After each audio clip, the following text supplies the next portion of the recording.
Welcome back, everybody, to another episode of Paranormal, the New Normal. I know I've been gone for a while. It's weird being back, but I miss this dearly. I don't get to have these conversations as often anymore, and it's always a good time. So let me get right to it and introduce my guest for today, Deanna Divine, a Galactic Shaman. Oh, I said it right. I mess up that word always. Multidimensional Channel and Soul Guide, and a podcaster as well, which we'll get into. As you know, we'll get into all that as we go through here. But first things first, how you doing today, Deanna? I'm doing great. I'm happy to be here with you, Jeremy. I'm glad you could join me. As soon as you wanted to match with me, I was like, looked at your profile. I was like, oh, I could definitely have a conversation with this one. This is easy. Yes, But, so many paranormal and so many rabbit holes. I love going into them. So wherever you want to take me. start off with the same question I ask everybody starts off. What made you go down the paranormal supernatural road in life? Yeah, it's not something that necessarily I was looking for. I think it was just evolve in that direction. It really started, I think, when I had all kinds of interesting experiences when I was a kid. I grew up in Soviet times and then in Israel and, haunted houses and all of that. But the biggest experience was for me when I was 14 years old, and we were on the bus stop in Israel, and this voice started basically telling me to leave the bus stop. And I was resisting it, and it kept on yelling. And I grabbed my friend, and we turned around the corner, and the whole bus stop just blew up. And that was the first terrorist bombing, actually, in Israel. Israel, this is 1994. There's a lot of things happening in Israel, but bus bombings were not yet a norm of the ones we know it of today. And so through my teenagehood and then later in my 20s, it's just I started feeling energy. I started having these experiences, so to speak, beyond the veil. And I just continued to follow my curiosity. And that took me to experiment a lot with plant medicine, being in different places around the world, like jungles of Peru and Colombia. And so paranormal is part of my life. It's normal. It's not para anymore. It's how I live and how I interact with these different, realms and beings beyond on the other side that, often interact with me or I interact with them. And at this point, I'm also able to channel these different languages of these different species from the galaxy as well, which are also part of us. We're not separate from them. So, yeah, it's just something that's been evolving for the last 25 years. And this year, I actually released a book, finally sharing my journey.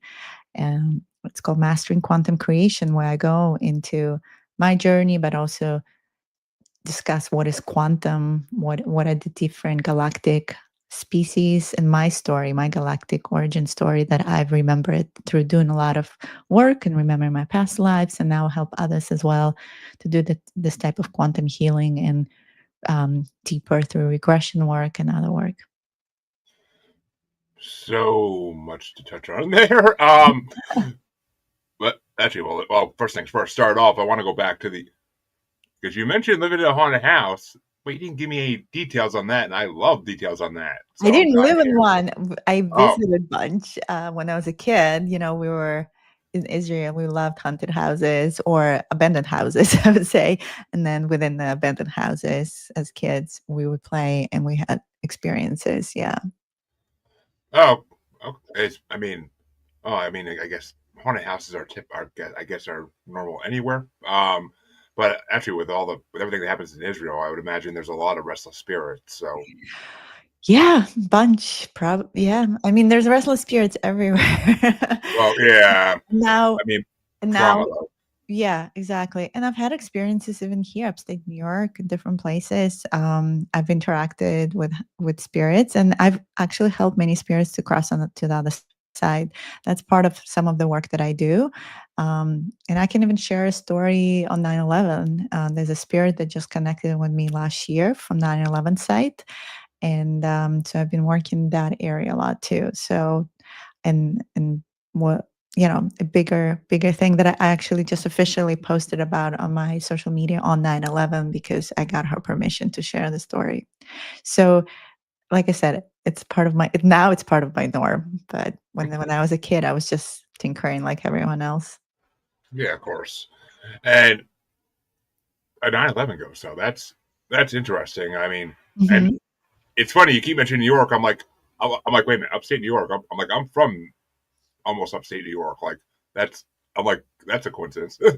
I I'm like, all right, that's so apparently we have more in common. My hmm, a question about that after the show goes off because I don't like to give out people's locations when we're on live, but so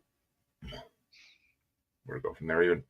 So when did you start work? When did you start actually exploring the paranormal side of like life? Like when did you actually start like wanting to look into it and see what you could do?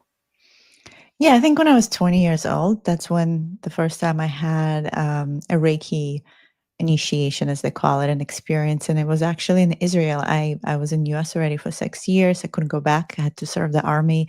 So there was a lot of situations there. And I ended up finally coming back home. And my mom at the time got into Reiki and she was always interested in healing. And yeah, she brought me to this Kabbalah woman who was at this beautiful place in Galilee Sea, where basically Jesus did all his miracles, right? So there's some interesting synchronicity there. And that's why I had my first experience with my sister, where this woman did her magic, and I started feeling these currents of energy. And I was like, whoa, like, what is this? And pretty much from that point on, everything started becoming different because I started feeling things in a way I've never felt before. The energy, the of the people, the energy of the animals. I wanted to touch every pet and bird and trees. Like I just, I would get these like tingles of energy through my body. I was feeling the energy coming out of my hands. Like things just started getting activated. So it became real. And so I was always a curious child and very fearless. I just started exploring, and that took me into so many different places of exploration, like the shamanic path of exploration, and other paths, and traveling around the world. I've been to over 50 countries, so just, Wow. that experience too. Yeah, so I've been a curious soul, in this lifetime and in many other lifetimes, and I remember now all my lifetimes, the primary ones on Earth and off Earth, so now I understand it all comes from, my soul has done this before, like, not my first rodeo, and for many probably who are listening to the show and resonating, we all had experiences, and we've trained to interact with those realms, with those energies. It's not, we've been always questioning this matrix reality. So it's just a matter of really going down that rabbit hole and accepting it. Yeah, I mean, well, I worked with a Reiki master a couple years ago for like a good 6 7 months, and so the Reiki initiation, yeah, that definitely opened my eyes to something I didn't think was real. I even as a paranormal lover, paranormal podcaster, I still had a hard time believing in like the energy work. I had a hard time believing in Reiki and all these things, and I would. And until it happens to you, I guess everybody basically is that way until it happens to you, and then you're just like, oh my god, I actually can feel this, and this person is on the other side of the country, and I can feel them working on me. That is insane. It blew me away, and I mean, I actually got to start working with her again. It's because like you feel so much lighter, you feel so much more happiness, so much more just calm after a Reiki session. It's phenomenal. Like it really is phenomenal. They literally pull the darkness out of you. You could feel it. Like I've been sitting in my chair, like getting tears rolling down my eyes after having the darkness pulled out of me, and it's one of the greatest healing experiences I ever had in my life. So Yeah. I mean, energy work is incredible. I don't call it Reiki anymore because it evolved into so much more multidimensional for me. So the work I do is much more even in depth, across space and time, but also through all the different cords and implants. So it's much more in depth than just sending Reiki or energy in the distance. It's a little more involved. I recalibrate people's fields, their geometry. So it's just because I'm so much more now, with experience, attuned to energy fields and light bodies and many more layers of things that we can't see with a spectrum of our eyes. But essentially, we are quantum. And what does that mean? we are expression of the source, but we are quantum is this invisible energy force, right? That is beyond the spectrum of our eyes. And that field, the quantum field has all the information of our, of our soul, the Akashic records, which are now also helping people to read. And and when we tap into this quantum field of information, like you said, there's no real distance in time. That's an illusion that we have in this matrix reality. All the information is available. So if we quantum and we part of the hologram, what not what stops us from doing a session with someone who's in Australia? Nothing. They actually receive just the same benefit as though they're sitting right here in front of you. And again, with all the client work I've ever done, it's very evident. And in quantum physics, they talk about what's called quantum entanglement. I don't know if you ever heard of that Oh yeah. concept, where it's like one particle that is vibrating here in this room, and then Jeremy, you have another particle. They entangle to each other. They vibrate in the same type of way because we entangled. So we actually, because we're part of hologram, um, we are constantly entangled to each other, and especially when we do healing work for each other. So we are just reminding each other how to come back into that holographic reality. So yeah, it's all real. It incredible health benefits and other benefits for people, although we can't Oh claim anything, but people having transformational journeys. And that's all that matters, that if you're able to shift and transform energy and transmute. So when we talk about spirits, they too, like, when they move to the other side, because I do a lot of quantum healing hypnosis, I move people through their lifetimes, future, past, whatever. And, there's always that completion moment. The soul moves to the other side. And then there is that in between space where the soul chooses its next lesson. But if the soul hasn't fully passed on to the other side and kind of stuck in this liminal space that some call bardo, it needs rehabilitation. It needs to like repiece itself back.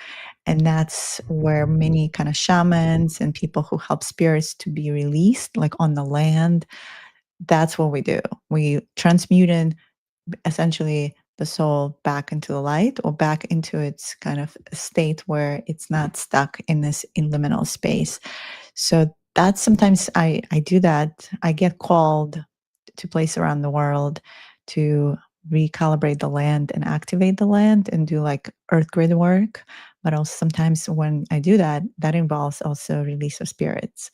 So, Native Americans, 9/11 site, it just happens to be one of those places because I'm in New York, and other places around the world where it's just, we had experiences on earth, but those souls just haven't fully transitioned and they just need a little help. yeah, of course. I mean, I've, I've had a lot. I guess so. Helping spirits cross over. It's. I mean, it's a work that unfortunately doesn't pay. But if it did, it'd be great because there are so many of them out there that need to cross over. It's ridiculous. It's a I service live. work. It really is. I mean, I live in a freaking possessed house. So I mean, if Mm. these two want to move on, or if they might have already on their own. I honestly don't know. I haven't. It hasn't been any weird stuff going on lately. So maybe they're either at peace right now or they're moved over. I don't freaking know. But so let's get into it. Okay, you keep saying Matrix and hologram, and I'm dying for you to. I mean, every time you say it, there's a smile on my face, if you notice, and I'm dying for you to, because that is actually one of my favorite conspiracy theories. Is the idea of a Matrix or a false reality. That or simulation theory. That's what I'm saying. Mhm. Simulation theory. Like that's one of my favorite conspiracy theories out there because it seems like it really could be true. I mean, it just there's so much. I mean, I've heard of glitches in the Matrix as well, and that's a whole nother topic that we could spend an hour talking about. But what do you mean when you keep saying hologram Matrix? Like, I just want to see if we're on the same level with this idea. I mean, we all created this in some ways and another. Some of it was created also by other beings. So within the Milky Way specifically, so just like backtrack, right? Let's start with the source. So there was this field of oneness and energy that is just existent, right? Let's say it's just blackness. And then this energy just wanted to, at some point, instead of just being, it wanted to learn. And the only way for it to learn, it had to divide itself. It had to create some sort of way of learning about consciousness. And so it created plus and minus, and it created feminine versus masculine, and other way. It's not just plus and minus, but we'll just simplify and say it is. So this, and it created different, so it's split out like branches, right? And it created different universes and um, different expressions of how it can learn. And one way it can learn through this energy is just through being in more physicality, but it can be in different physicalities. So let's take this universe. It's really a phantom universe. And when we say phantom universe, it's actually not as close to this original source as we think we are. Other universes are just a bit closer than we are. And then let's focus on within our universe on Andromeda Galaxy. Why I say Andromeda Galaxy? Because it's actually a galaxy the closest to us from the Milky Way. You can actually see it in the night sky, like in November, December. It's beautiful. Andromeda Galaxy is actually where we started on many of us actually came from Andromeda Galaxy and when I'm saying us, like soul light beings, not in a physical form. Like, Yeah. let's go just back to energy.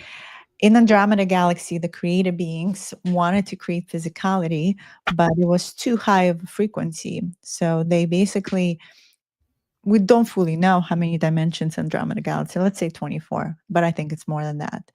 Um, and when I say dimensions, what does that mean?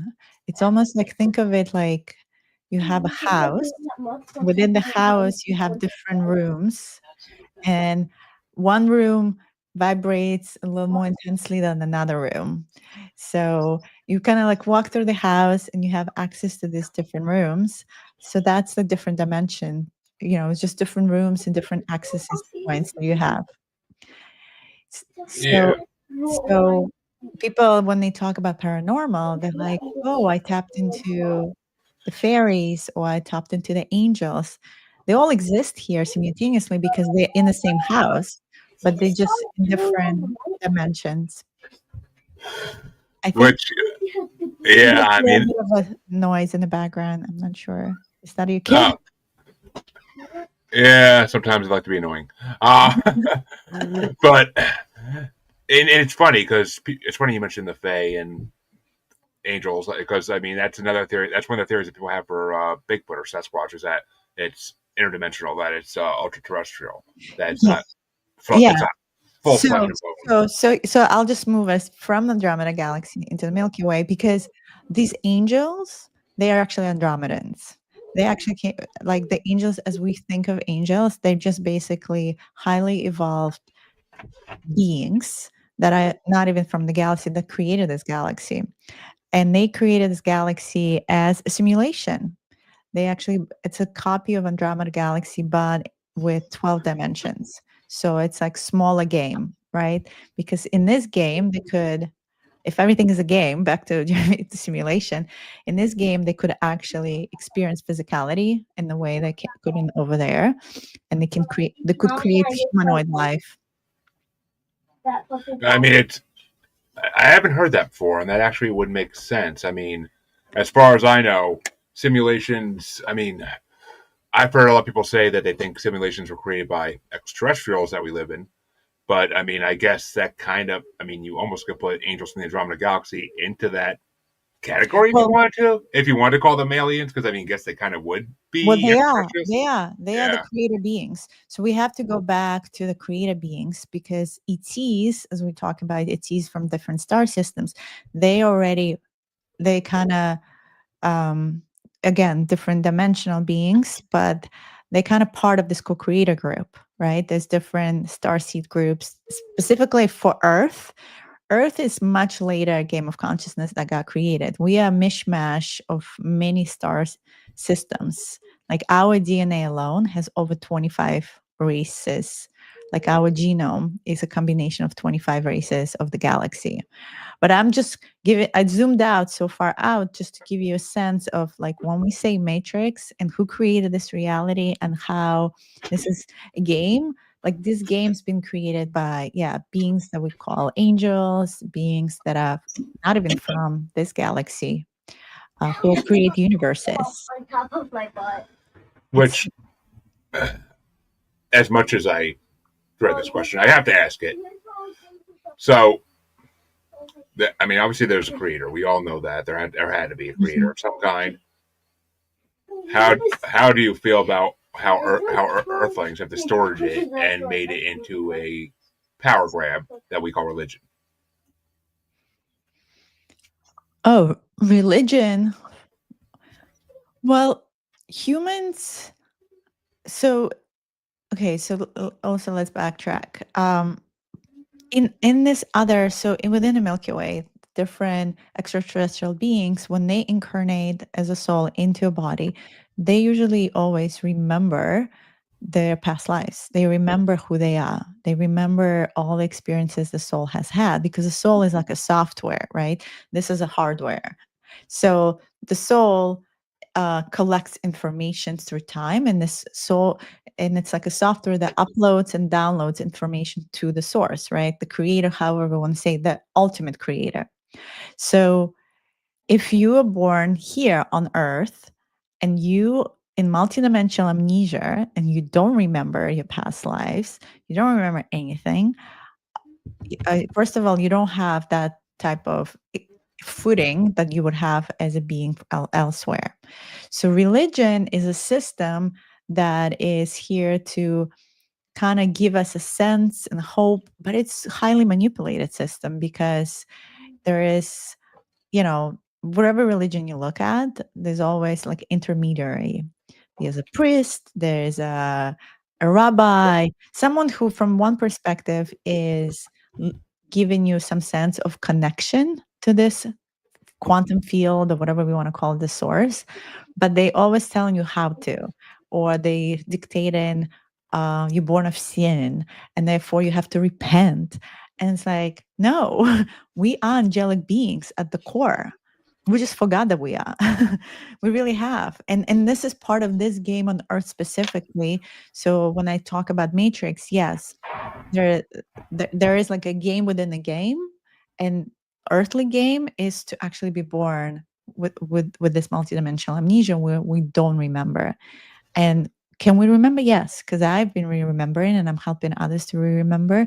And that's the key, like for us to get back into memory of who we really are at the essence and what journeys we've had as a soul and aspects of ourselves that are available through space and time.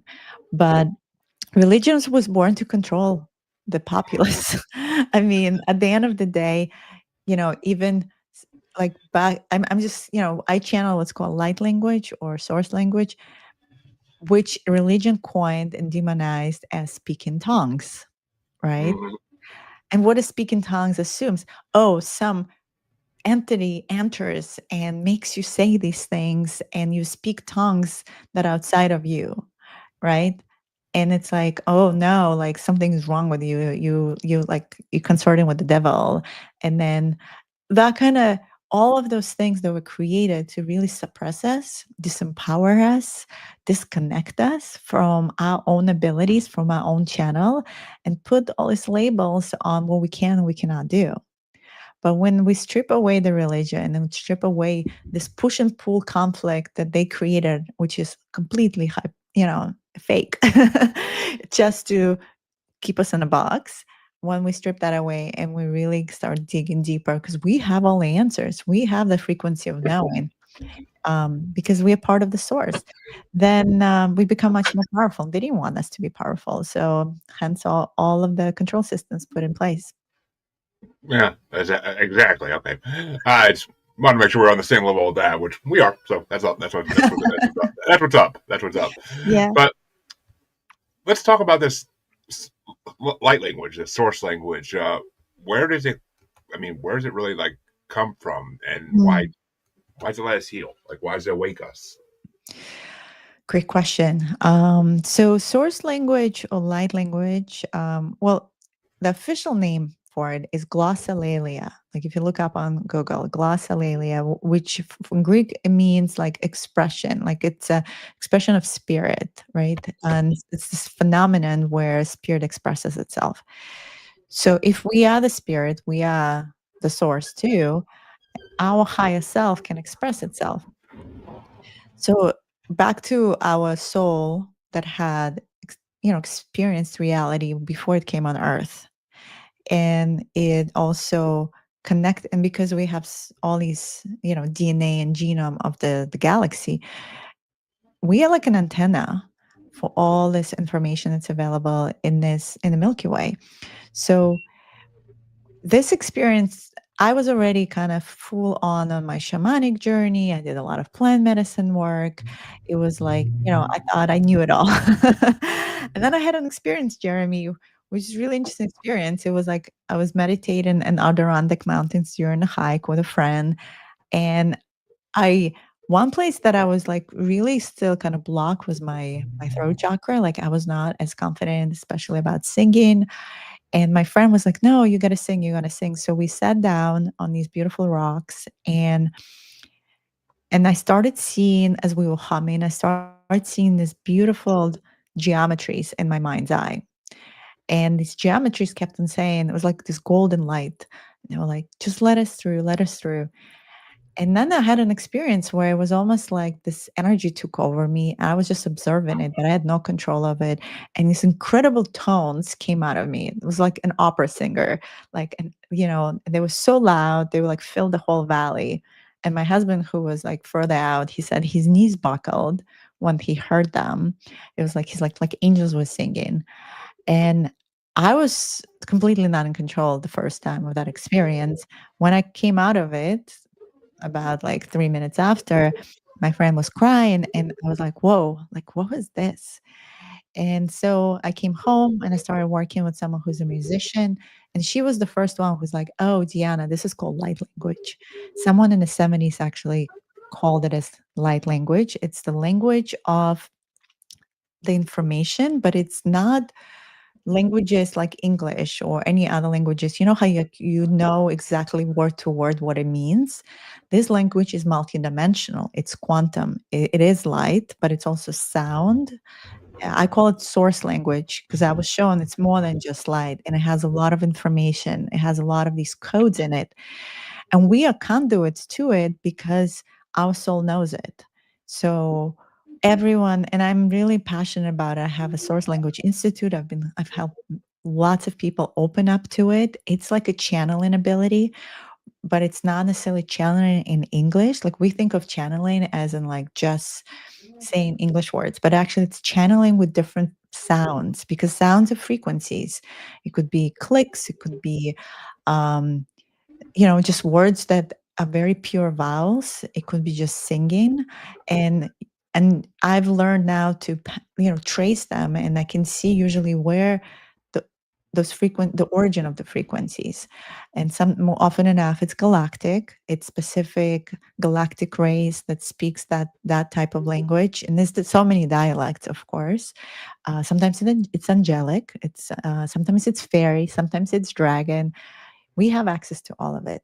So usually starts with the language you know the best from the system you came from, or maybe from Atlantis, Lemuria, and then it expands from there.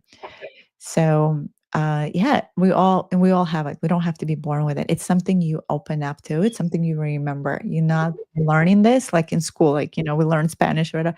You just have to open to it and allow. Like like when we were kids and we were like babbling and Hmm. making these like weird sounds. And we're so playful and innocent and we're just like in it.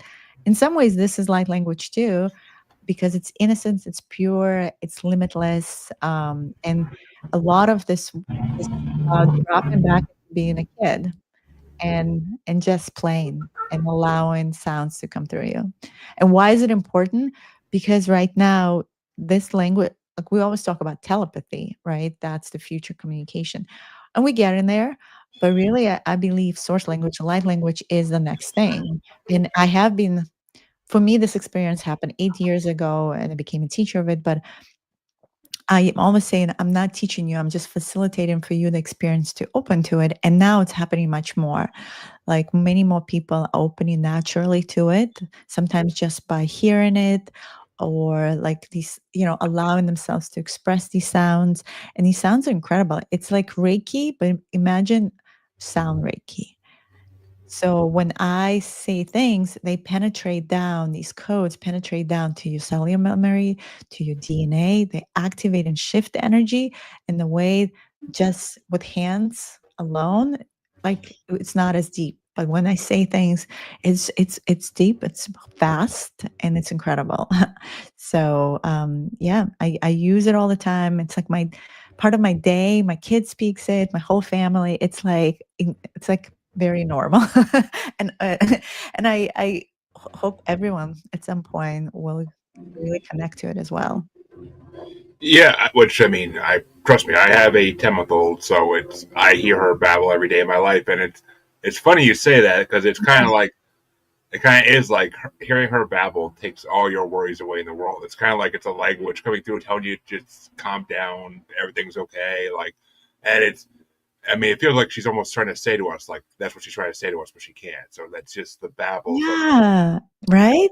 If we really like tune to what is she's trying to say, it's very the vowels are pure because I believe we were talking about matrix, but I believe like religion, language is manipulated. Like English is a manipulated language. Like even the words we say, like we say, it's a death language. We say weak and, right? So like there's always like an assumption that something is ending or goodbye. It's like we always saying goodbye. It's like a death language. We're always like separating ourselves. And so, like, I even love Spanish more because we say "hasta luego," see you later. So it's a different type. But English, if you really start drilling into linguistics of English, the frequency of English sometimes is very low and manipulated. It depends how we use it. But when your kid is babbling, like she doesn't have any of those controls in place. She's just expressing herself. And that's kind of it is light language in that way because it's pure expression of the heart. And you understand it through feelings. Like you don't need to know the words, but somehow you understand, right? What she's trying to say. Like what it's how do you understand that? it's funny because like if the other two kids are fighting and like she comes in the room, she'll let out like this like little like high pitched like scream, like not like a mad scream, but just like a little high pitched like ah. And I mean I can't even do it as a pitch she does, but when she lets it out, it like kind of calms the kids down, and it almost I mean I would say it almost sounds like an angelic tone out of her voice when she does it, because it's like and it just calms the kids down immediately, and I'm just like and they either start laughing or they just sit there like Yeah. what and like what were we fighting about? And it's kind of funny. It's like I kind of picked them out a couple months ago, and I'm like, huh. I'm like, I mean, I'm a big huge fan of the like baby geniuses like theory that before babies can talk, they kind of remember everything from their past lives, and it's all there, and they just can't express what's there. And then once they start talking, like a block goes up. It's like a block in their head just goes down, and they lose that part of their mind. Yeah, I probably agree with you that that is happening because really by age of 7, they're so solidified and programmed already by us that unfortunately they lose that connection. But when they were little, they're still quite connected and they are baby geniuses for sure. And they are able to bring in frequencies that we can't. So that's kind of the unpeeling process we have to do with ourselves when we reconnect. So like I would go into the forest and all of a sudden, when this process started for me, I was like, I want to connect to the fairies. Like I know in my past life I've worked with fairies, but maybe I can just call them in. So I would tune myself to that frequency of the fairies and kind of just intentionally. So everything is through intention, right? Um, and I would connect to the frequency and I would feel them around me and then I would express them. And they were so playful. They were like,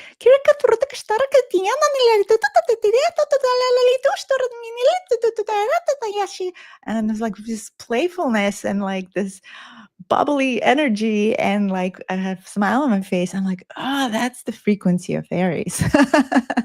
Right? Like, oh, it's like now I can work with it. And then, it developed into like the dragon right? We all have actually dragons that are in our field as well, and I love working with the dragons too. And then like my dragon, she's like very wise, and these like also our guides and kind of support us in that field that we again not always in tune with, but they there. And like, and I was like, if you tune to the language of the dragon, it's like opposite a little bit of the bubbly fairy. It's very deep. It's like hua hia hua ni huntu hin chia humbahi umbaya ia hai shu umba hai hua ma. So it's like very different, right? And you're like, oh yeah, that's You, you that's know, it, that's okay, the dragon. I got to throw this out there because I just got this from those when you use the fairy language. It was almost like hearing an anime movie like that. But when you do the dragon language, it's almost like hearing Native American language, which And some the people would say Chinese, like, or some Asian language that I don't know.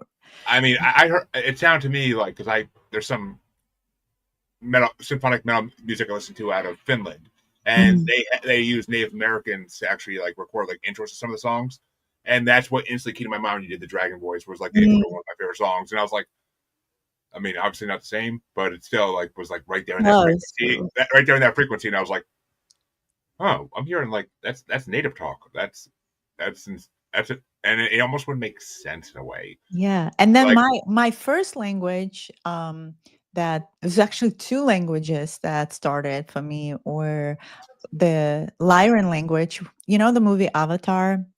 And you know those beings, they're usually blue, but kinda have the feline features? You actually oh, can. I know what lyras are, yeah, Yeah, well, you can see one, like, in the picture hybrid behind me. That's me, kinda like half human, half, cat feline, and that's really where the humanoid experience in this galaxy Milky Way started. We actually started as in Lyra, and there were 2 races there, the Vegans and the Lyrans. The Vegans are the blue ones, so movie Avatar is portraying them very close. So that was my first language. It was a lot of rolling R's and a lot of very hard centers. So it's like artu eniali rutustai karachia tupua arustumba arkitia sturkua rikia rumbua tiashana urtustuikana. So that's like my kind of the original language that I spoke in my first incarnation in this galaxy.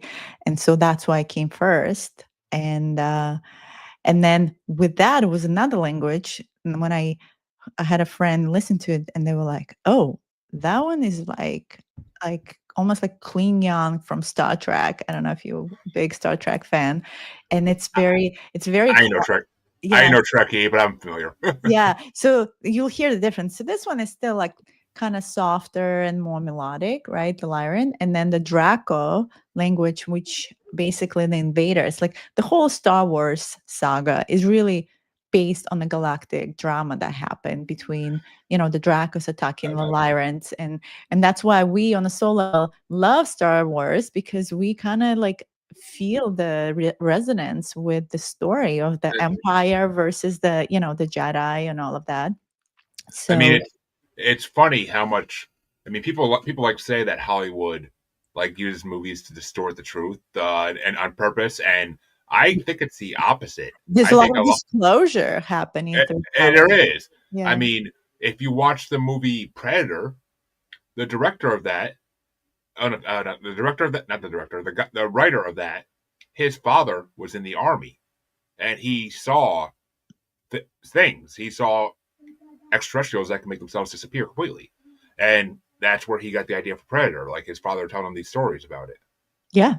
And so the Dracos are these basically Lizzies, these like reptilian big beings, 12-foot, very warrior-esque, that were basically conquering territories, and the whole galactic war was kind of from the Draco system. And their language I knew because, long story, I'm not going to go into details. I remembered I was actually married into that alliance. So it was like my native language is Russian, but I know English just as fluently, right? So the Draco came at the same time, and it's very different. It's very like in your throat. It's like kia ku akish ti kincha ku kumpa ki kushka u chi shi kinka ku hachi. I mean, first time I remember that happened to me, I was like, whoa, like my throat is not used to it on the human level, right? Like even to pronounce these things. But then you get used to them. And then I was like, oh, this frequency, yeah, it's very like kind of related to who they are and how, but it has its purposes and why I love to channel it too, because actually from like energy perspective, it clears the energy really well, especially around the heart center and the throat. Like it helps people to open their pathways. So there's beauty in it. So yeah, so it's a fun experiment with a lot of these languages and what I just want to give people like flavor. You might be like, oh, this is crazy and I'm making it up, but then everyone else who is doing it is also making it up, and now there's a big community. Like when this started for me 8 years ago, it was like just growing, but now many more people opening to it, and similarities. Like that's how we kind of know the patterns, the similarities. There's different dialects, but there's Well, no end to these languages. Yeah. I gotta say, I find it fascinating, kind of how all these different languages that you spoke sound like ancient languages that have been on Earth since the beginning of time, and since the beginning of Earth, I should say. But it sounds like all the ancient languages that our languages have developed from. So it makes sense in a way scientifically that Mhm. we would that like like some of those I resonated with immediately. I just like you had my full attention. I'm like, whoa. I'm like, oh my Yeah. god. Yeah. The the, It stirs something up, right? It's the, like the, it the works. last one you did really got my attention. I was like, what? I was like, why does it sound like? I'm like, why do I sound like I almost felt like my throat moving, like I wanted to Oh like yeah, puke or it something. works the throat really well. I, I, I was like, oh, I'm like, that's drawing me in for some reason. I'm like, I can't explain this. I mean, I've been told there's a parallel version of me that's Arcturian and is a celestial star guide on a ship, but which if he wants to come meet me, that'd be freaking awesome, dude. Just saying. But So the I Acturians, so a couple of things about that.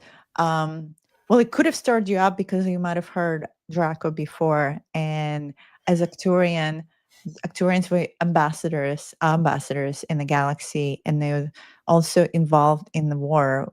So it started in Lyra, but because Acturians had also higher tech and weapons, they were trying to protect the Lyrans, and they were involved in this war as well. So everyone is kind of like does not like Dracos. Acturians didn't like Dracos, of course, and they were peaceful ambassadors. Acturians are very much in my circle of friends, a lot of Aquarians because they're very sensitive to frequency. They really understand technology, and they really invested in this experiment called Earth. Like they're like the main five races that kind of really contributed and observing this evolution of humanity right now, and Acturians definitely one of them. So they are an Arcturus system. That's one of the gateways into this Milky Way. There's the Antares gateway in Arcturus. Some say when the soul rests, it goes to Arcturus and rests there. The Arcturians themselves, very technological. So their codes are very brain circuitry oriented. Like, so their language is very fast, just like Andromedan. So like Andromeda is like it's very fast. It's very because they're also in the higher dimensional realms than the other star systems. Acturians similar. They work the brain a lot and give a lot of codes. Yeah, so it makes sense why maybe you reacted the way you did. it would make sense actually. And okay, with that one, I totally got some like traditional African language like origins coming out of that. Like definitely, that's immediately my brain went. I'm like, sounds like traditional African language, or one of the like a combination of. Yeah. I mean, probably, yeah, and like there's a combination, right? We always kind of try to associate, like, oh, what is it like sound like on Earth, right? Yeah. Well, our brains are always going to try to like bring it home to somewhere that we can recognize. Like it's always Yeah. going to be whatever. In the beginning it does. Yeah, And yeah. then the deeper you go into it, it's like you don't even try to, because sometimes I channel a transmission and I can channel, I don't know, 10 languages in 5 minutes, and I move through between them. So it's not, I don't, in the moment, my ego is not involved. It's just observing and it's Yeah. just flow of information. So I don't think which language is it related to. It's more like it's just a flow. It's a flow of sound and frequency. Yeah. Which I mean, it makes sense in a way. It really it does. I mean, and they say we only use like part of our brains. I feel like this is part of our brains that we have locked. Like this is a part of the brain that we don't use, is the one that can understand all these different languages, because it's buried in there, as you said. Like we're made up of different races from the stars and beyond in other dimensions. So why wouldn't this be locked in our brain somewhere? Just not unlocked yet. Just it's still locked. Activate. You can activate it by doing spiritual activations and whatnot, but it it's locked until you do that. Yeah. And it's not like, yes, I agree with that, but it's really through the pineal gland, which is the little gland, that we call the third eye. It is the transmitter and receiver information. So we upload and download information all the time. So when I'm receiving these, I feel this energy. It's almost like my, remember like back in the day, we had those radio station knobs in our car and we would like shift between Mm-hmm. and there's like the static and then it gets clear. That's what's really happening. We constantly tune in our radio station to, the clear channel, the clear channel, the clear channel. And so we are kind of like an antenna that's receiving and transmitting. And we like a radio device ourselves. So it's not like the brain synapses are more needed to process the information, and make sense of it and interpret. And again, we don't fully know, but I think the key is to just be, as much of just a conduit to it without trying to control it too much. And I think that's again goes back to being a child, right? Like I don't think your daughter really cares what she says. She just does. and Oh then yeah, and it's just perfect as it is. exactly. But well, okay. I mean, we went down a wormhole and a half there, which I love. I do love that. So, I mean, let's go back to your other title here, Galactic Shaman. How is that? How's being a galactic shaman, if I can say these words correctly, different from being a regular shaman? Because I mean, I've had multiple types of shamans on the show before, but I don't think I've ever had one that called himself a galactic shaman. So I'm kind of curious what the difference is. Yeah, I think, I was studying shamanism and doing all these rituals and working with plant medicine. And I was in the jungles, working with the shamans. And, it's very earth based. So, like a lot of these traditional ceremonies, they vary about the earth, which I love. It's the greatest foundation. Like, we have to learn how to be here first and rooted. When I started experiencing these different frequencies and languages, as I mentioned, then it broadened my perception, and now my work is just much more expanded into the galaxy. So the galactic shaman, someone who's, I believe, is very comfortable in navigating different spaces, different realms, can do work in the quantum field, can clear. So what is a shaman doing? It's muting, right? So I can, a lot of my work is doing the transmutation and recalibrating people's fields and removing the blocks in their fields. And sometimes it's things that happen, on Earth in childhood, ancestral stuff. But sometimes there's stuff in your field that is very ancient and on could have came from, I don't know, from the galactic war. And then you carrying some abandonment stuff from, being kicked out of your Lyran house, and you carrying that feeling through all your lives. So some things get much deeper than that. So a shaman is someone who is navigating that, clear and helping you to come back and heal. So the galactic basic version of it is basically you're able to go past a point that regular shamans can't go past. Like they can't go back into the pre-Earth life, the They pre-Earth. just don't focus on it as much. They just focus so much on just this experience here, which it really matters at the end. But I think a lot of my quantum healing hypnosis work and other work in the clearings that I do, it's a multidimensional template. So I do focus on the galaxy, and I do focus on how the soul experienced itself before it came to Earth, because all that information is carried within, the blueprint of the soul. So it's like a holistic. It's like we can go to a Western doctor and they like put a patch and they're like, "Oh yeah, you left shoulders hurting. Okay, let's do surgery on the left." Versus if you go to Eastern doctor, they're like, "Okay, let's test your pulse. Let's see the core of the issue. Oh, you have, your grief you carrying is maybe has to do the cancer or the lung issue you have, and it has to do with the grief that you carry in, or like, they go deeper into the core of the issue. So they look at the holistic picture. And I think as I now doing the work with people, I'm looking at everything. I'm looking at their whole beingness. And that's kind of the galactic part of it. It's like more fit in, which is just more omnipresent and more expanded. Which makes sense. I mean, Western medicine is.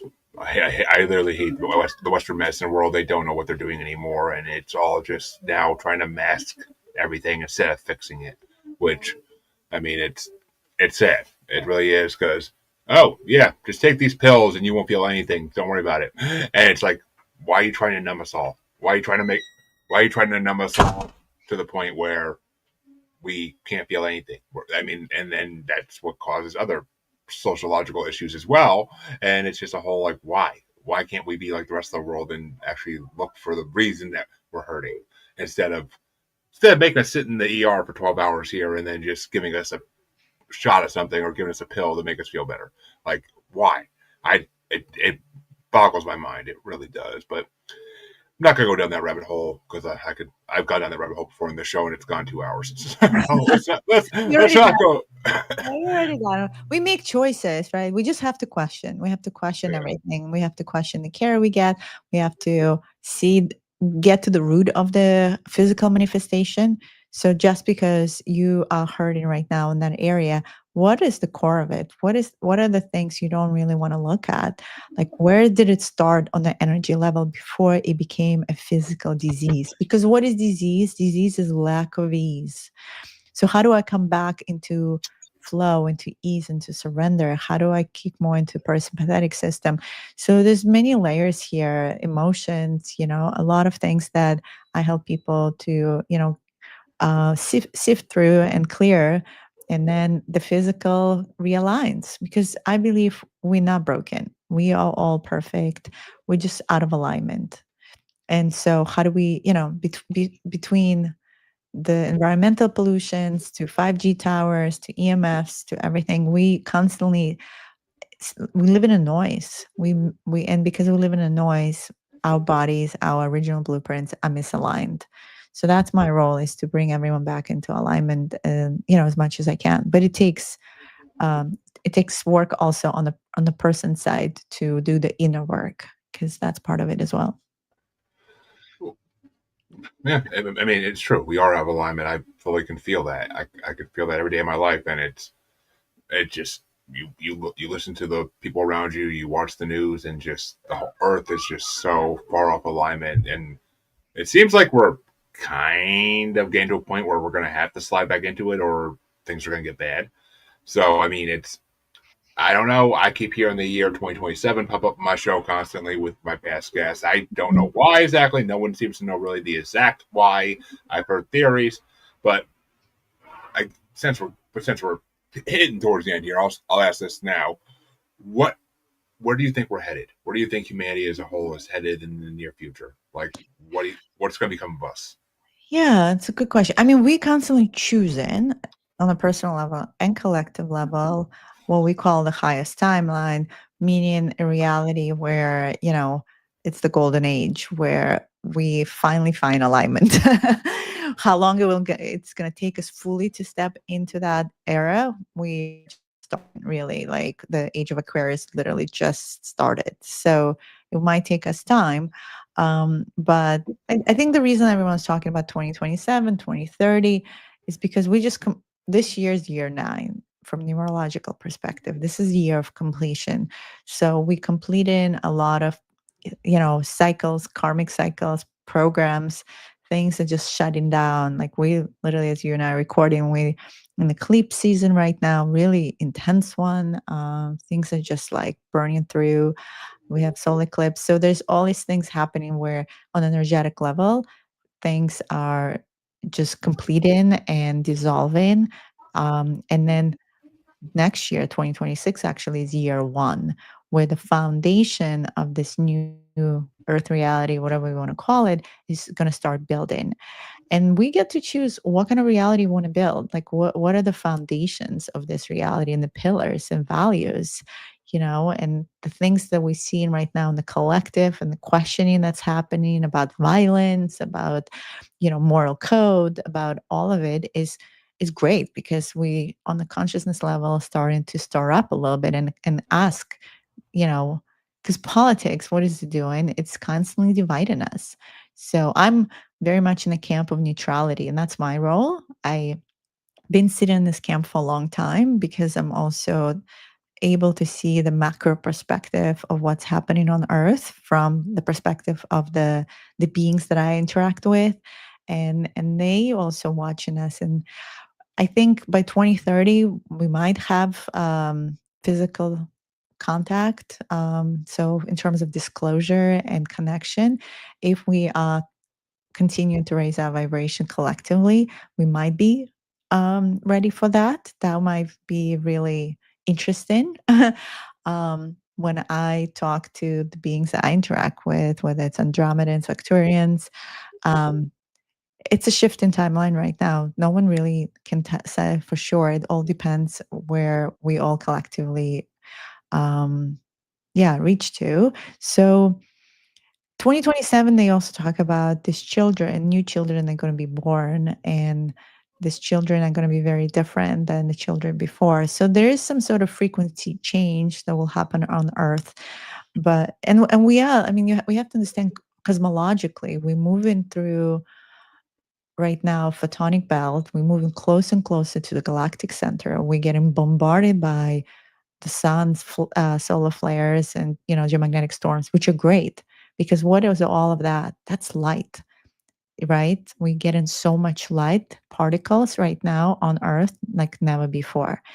And since we are quantum, we are light ourselves. Like now the study of quantum biology is becoming more popular. And I studied it myself, like mitochondria, which is the organelle in our cells that gives us energy, is actually very multidimensional. I write about it in my book, when you have hair standing, when you have that aha moment and we say, oh, chills, I feel chills, or your hair stands up when you have that like moment of like truth, what is really responding? That's that's your mitochondria actually. That's like on the cellular level. And so everything is changing internally right now. Like we morph in these uh, light particles are changing us. And so there's some sort of mutation happening, and because we able to hold more and more light. And sometimes people have hard time on the physical level, like when there are solar storms coming through, people like literally have what some people call ascension symptoms. I don't like that word so much, but it's like fatigue or this and that. It's because this hardware is just catching up, right? It's catching up to all that light it's receiving. The metaphor I love to give everyone, imagine when you open in your browser, like I'm looking at my browser right now. Oh my God, I have like 30 tabs open. And my processor on this computer right now is probably having a hard time like keeping it all open and plus being with Jeremy on StreamYard recording this, right? So I probably need to go and close my tabs. And when I close my tabs, the processing is going to be easier. And sometimes it's so bad that you have to reboot the computer all entirely. That's us. Imagine you are that computer. If you have too many programs open and you're running too many scripts, and sometimes there's traumas, ancestral traumas, all these background programs, or your consciousness is tied to too many news channels or whatever, and it's cluttered. you have a lot of tabs open. You don't have space. So your physical body is having a hard time keeping up with it and holding all of that. So I recommend to close tabs. I recommend to reboot once in a while, disconnect completely from social media, go on a hike in nature. Like we need to take care of ourselves and create space in our field, in our body to allow more of those light particles to be part of us. So yeah, that's my advice. which makes sense. But and well, actually, let's. You mentioned your book. Let's talk about that for a second. Yeah.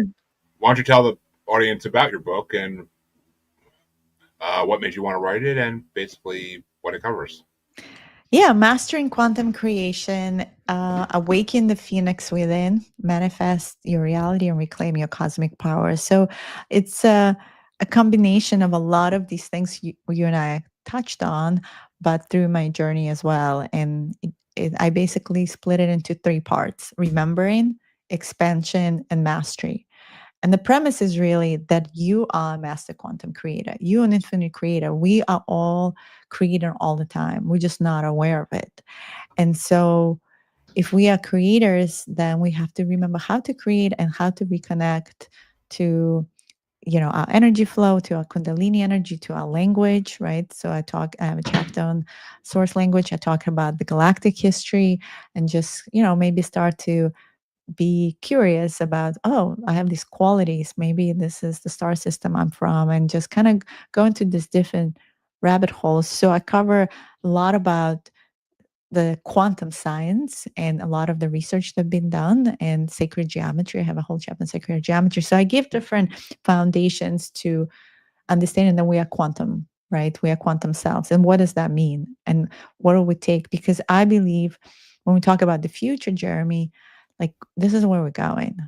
Like those of us who really recognize and accept that we are quantum on all the levels and we activate ourselves fully, then this new reality we're going into, which is really to be part of the Galactic Federation, like these beings are going to show up and all these things are going to pop for us. We'll be ready for it because we'll be much more connected. So, my premise of the book is to awaken the phoenix within. What's the phoenix? The phoenix is, as you're probably familiar, is the bird that kind of goes into the fire, right? It burns what's not serving and it resurrects itself into a much more resilient and beautiful version. And that's really what I've been trying to start the book with through my journey. It's like we are constantly going through this process of resurrection.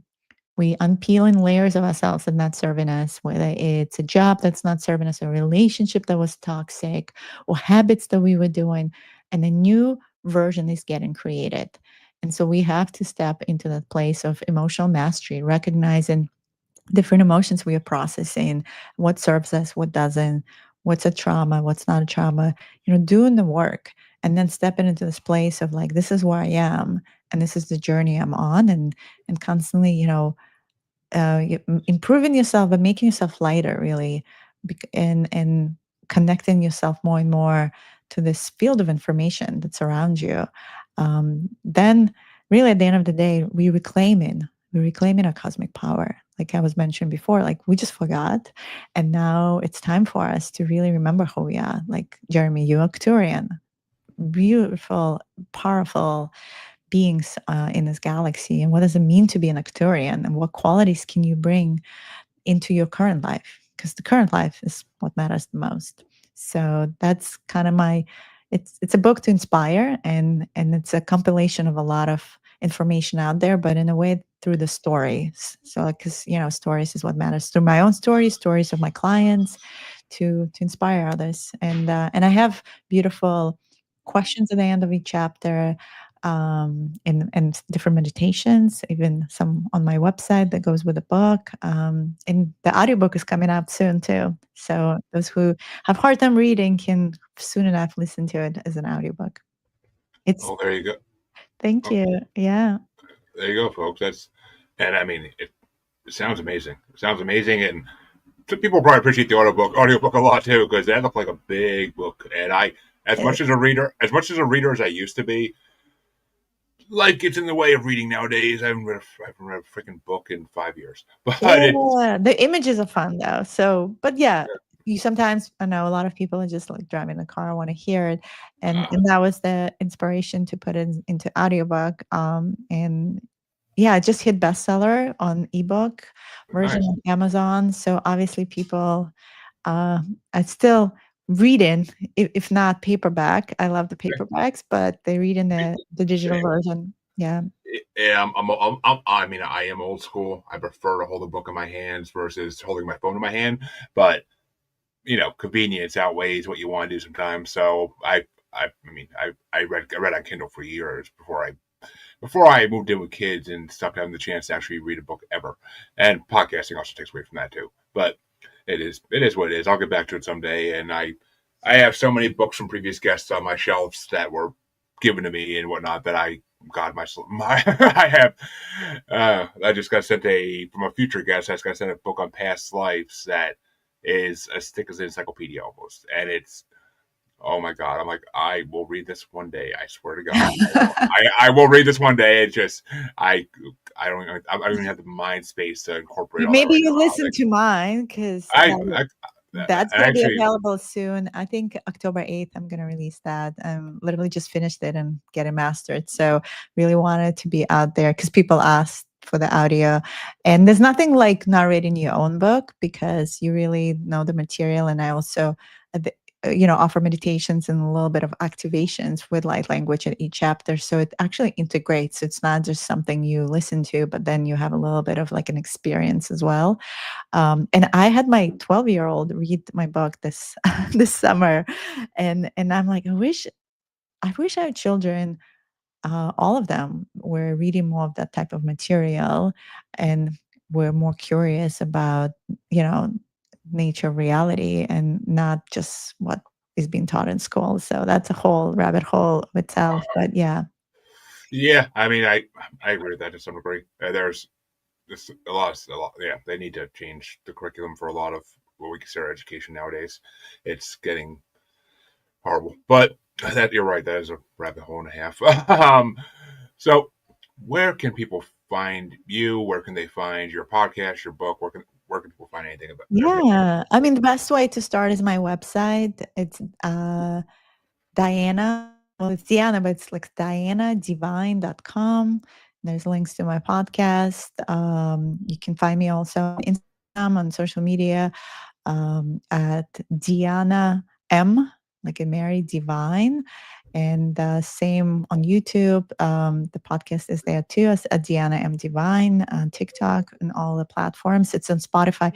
The podcast is called Soul Communication. So you can easily find that. There you go, folks, and that'll all be posted, of course, in the description as well, so people can find my guest as always.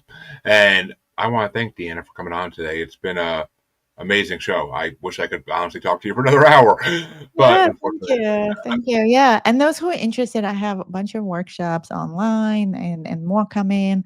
I do activations and I work with people in New Jersey if you're ever in New Jersey in person as well. But a lot of things offered online to continue kind of expanding, being curious. And if light language is something you're interested in, you can always DM me. I have also a self-paced course that someone can take with coaching. So it's something that's available. Follow your curiosity and remember you are infinite master creator. Like everything is available for you. Just trust your inner knowing. well, there you go, folks, and that's actually a beautiful way to end the show. So that's how I'm gonna end it. You all know where to find me. If you don't, check the outro and stop being lazy. Have a good weekend, everybody. I will be back actually this week with some more interviews for you. So see you then. Much love. And thank you, Deanna.